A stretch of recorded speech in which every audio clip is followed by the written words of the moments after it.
Thank you so much for your warm welcome. It's really a pleasure to be here today. Where did Starjam start? That's a thank you to you. It started on the day my husband and I got married. It didn't start that day, but that was where the seed of the idea was born. And that was when I asked my brother, Ross, who had Down syndrome, to give me away. And I hadn't actually ever met Ross until I was well into my teens. In fact, I didn't really know he existed. He was institutionalised at birth. But when I met him, I found out he was a really amazing guy. And I couldn't kind of understand how he'd been hidden away all these years. So when the marriage celebrant said to Ross in Cornwall Park in Auckland, will you give your sister away in marriage? He's like, no.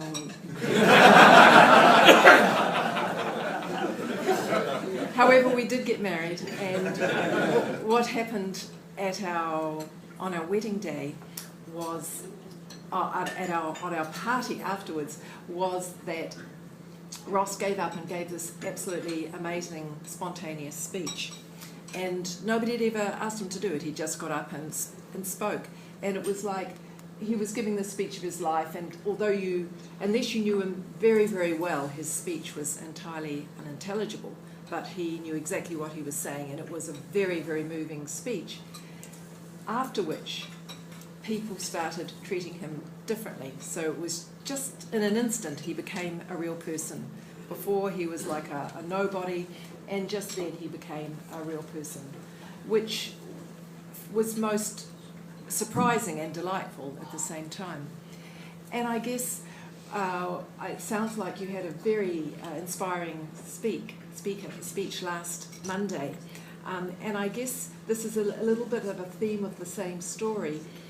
What Starjam is about is recognising the untapped potential of young people with disabilities, who, like my brother, was thought of as had no possibility of contributing anything to our society at all, which I found to be not the case. This is just a very brief video, goes about 2 minutes, which shows what's happened since we launched Starjam about 10 years ago.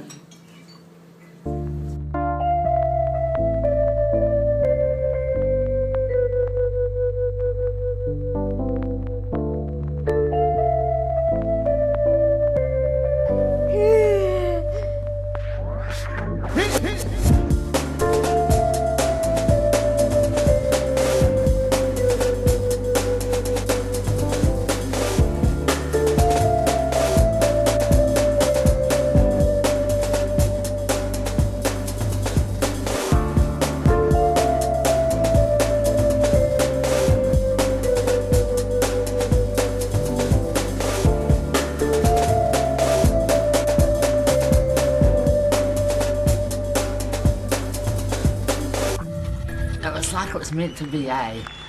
Well, I've basically always wanted to walk, but ever since being with Starjam, I'm glad that I'm in a wheelchair. I love Starjam to bits. That's it.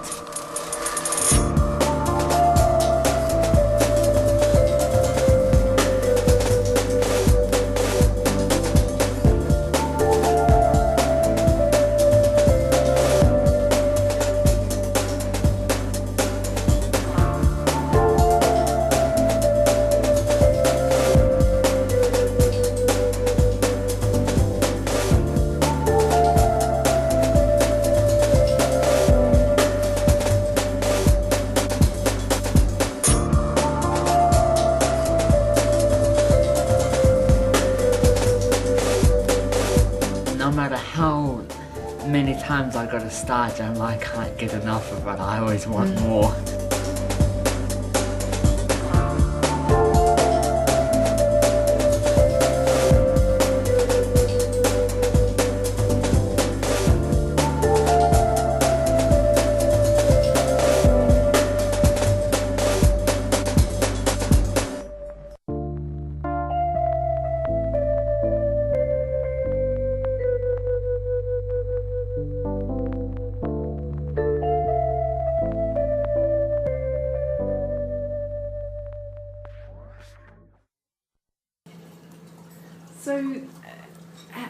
young people with disabilities are there?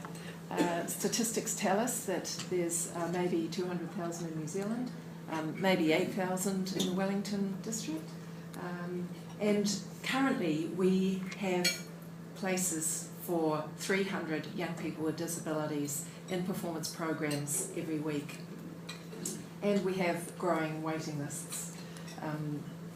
I was mentioning before, John, we started in Christchurch last year, which was a very challenging and rewarding endeavour.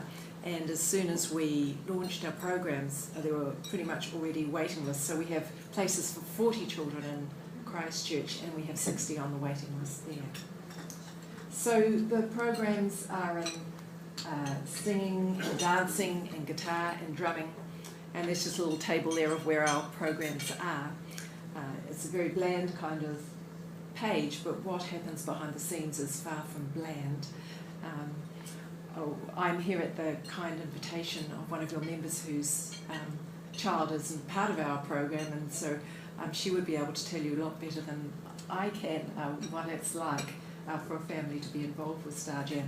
However, I have a couple of stories, very briefly. This girl, Jasmine, is obviously enjoying being surrounded by young men, and we often get stories from people that when children become involved with Starjam, they experience something for the first time. And in this instance, it was the first time this girl had been surrounded by boys, and it was just kind of a life-changing moment for her, for suddenly she was desirable, and you can see the joy on her face.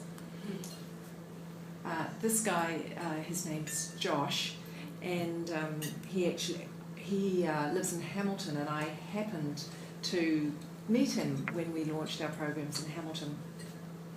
I'm based in Auckland, incidentally, and I was talking to him, and it seemed like he didn't speak, or maybe, I wasn't sure, but we chatted, and I bumped into him a couple of times along the way, until at the end of the year, when typically we put on a large-scale production where all of the jammers are invited to be involved, and I saw Josh on stage, and he looked like that. And I said to Josh, "Wow, you look like you're having fun." And he said, "Yes, I am." So I was delighted, one, that he spoke, and he said those words. These are stories about individual jammers. Like everyone else, they are individual stories, and it's not necessarily the case for, of course, all young people with disabilities. I don't know who's watching X Factor at the moment, but the guy in the middle, Dominic Bowden, is the MC. He's one of our Jam ambassadors that we have. So this was an event a few years ago where Dominic Bowden was emceeing an event for us, and there was a kind of a moment when there was a silence in the program, and he went across to Gavin, who's on the left of the screen, just to have a chat with him in between songs, and he said to Gavin, "You know, what's it like, Starjam, for you?" And he said, "Well, if it wasn't for Starjam, I wouldn't be here."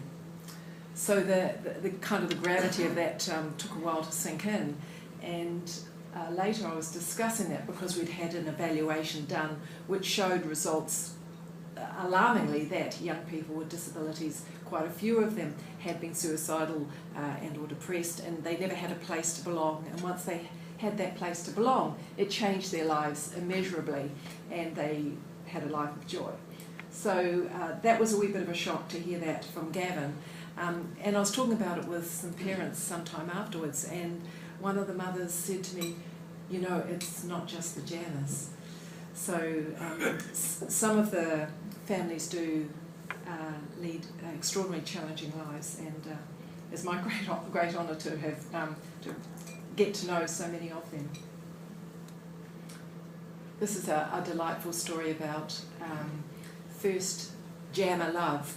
At one of the programs, these two young people are standing either side of the tutor. They started a dance workshop on the same night, and it was kind of instant love at first sight. So their romance blossomed, and over the years they got to know each other very well.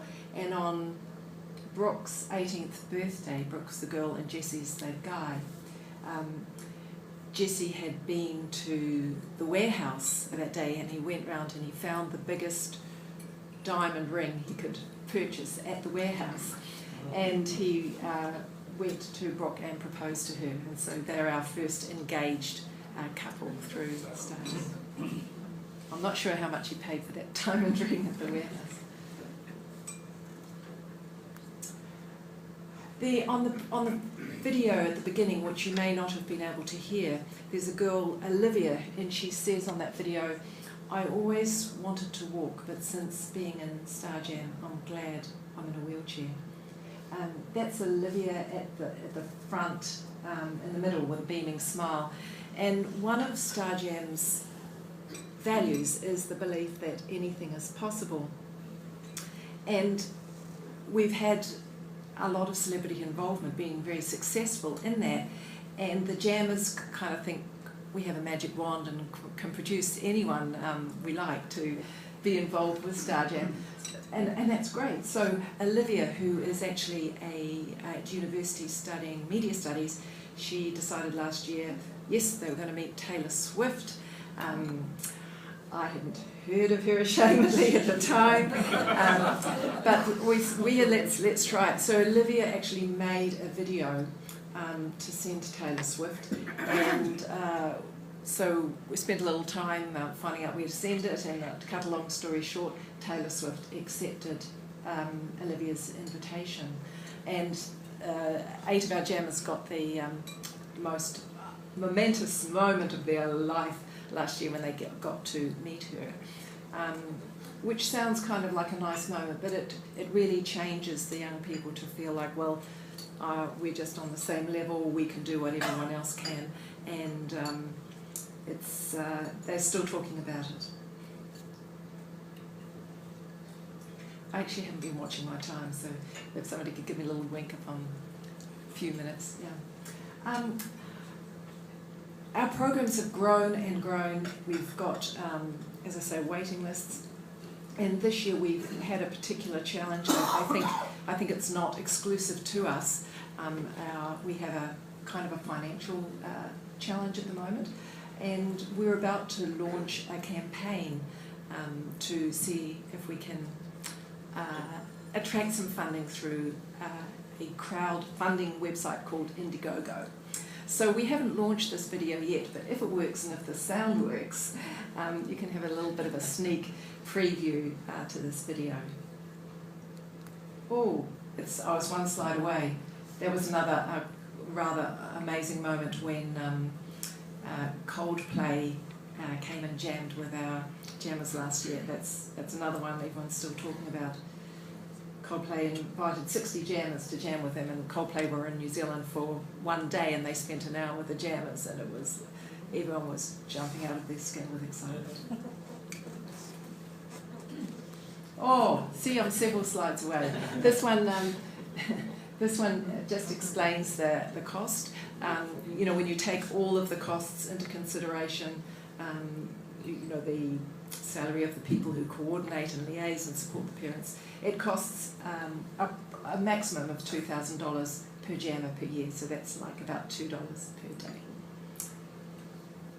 And the things that we buy with that money are equipment, guitars, drums. We put on shows and gigs, and we need somebody to coordinate all of those activities, and we have lovely costumes for the children as well. So that's just a very brief overview, and I think the next slide is this video. Yes.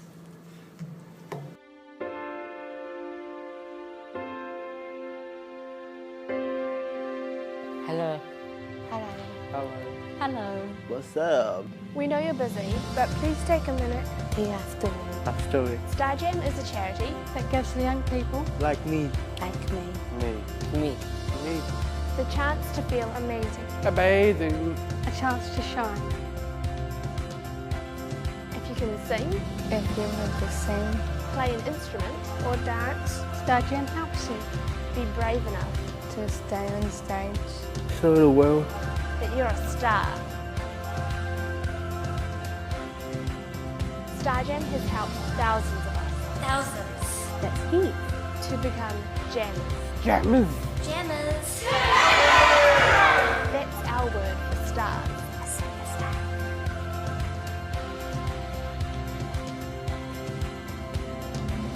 Times are tight and Starjam urgently needs donations. Unless the charity meets their targets, the show will be over, literally, for hundreds of young people with disabilities. The final curtain will come down. We won't be able to sing or dance, to stand on stage, feeling like stars. If there's no Starjam, I'll be here dancing on my own. I'll just be here playing music by myself. You can help. Yes, you. Just a donation to help. You can donate online Or speak to our CEO. Speak to our boss, Julie. on 021 Starjam. From the whole Starjam family. Thank you. Thank you. Thank you. Thank you.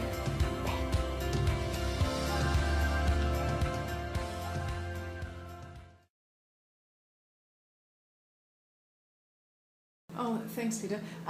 It's born and bred. My husband and I founded it. We do have quite ambitious aspirations. We've trademarked our intellectual property in some other countries because originally we went searching. We went on a bit of a tour trying to find things out there that we could partner with, and at the time found nothing. I know there are pockets of little performance groups here and there. We haven't yet found anything that works on the, I guess, on the scale that we do, that invites all young people, regardless of their disability. We never ask anyone, and it really has no, I guess, everyone's welcome.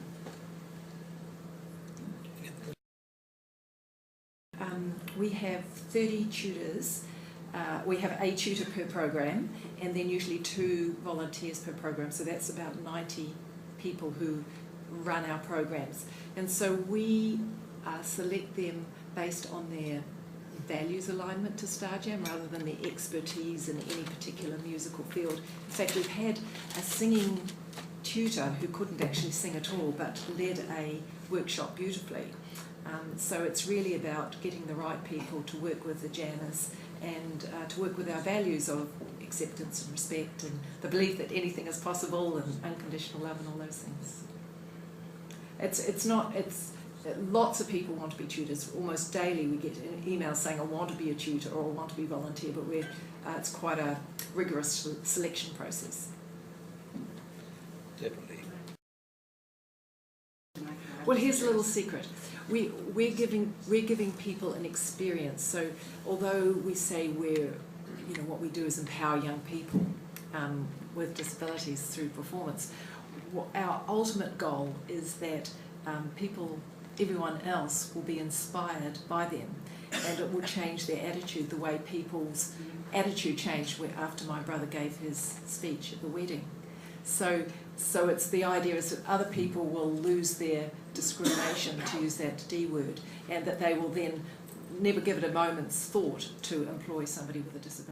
And that's wonderful. Yes, no, thank you. And I think that's where I sort of started at the beginning, just to mention about the untapped potential. You're talking about the untapped potential of women in the workforce last week, and we're talking about the untapped potential of people with disabilities, and the whole of New Zealand, 1 in 5 people has a disability. So there's a lot of people with huge potential.